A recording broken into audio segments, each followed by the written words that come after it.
రాయలసీమ కరువుపై అనంతపురంలో వామపక్ష పార్టీలు చేపట్టిన కలెక్టరేట్ ముట్టడి ఉద్రిక్తతకు దారితీసింది.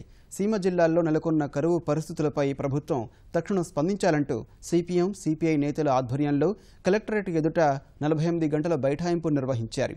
ప్రభుత్వ తీరుకు నిరసనగా ఈ నెల 24న రాయలసీమ బంద్కు పిలుపునిచ్చిన నేతలు ఒక్కసారిగా కలెక్టరేట్ ముట్టడిని ప్రకటించి ముందుకు దూసుకెళ్లారు. అప్పటికే భారీగా మోహరించిన పోలీసులు వారిని అడ్డుకున్నారు. దీంతో పోలీసులు, కార్యకర్తల మధ్య తోపులాట జరిగింది. సీనియర్ నాయకులు నారాయణ, రామకృష్ణ, మధును ముందుగానే అరెస్టు చేసి అక్కడి నుంచి తరలించారు.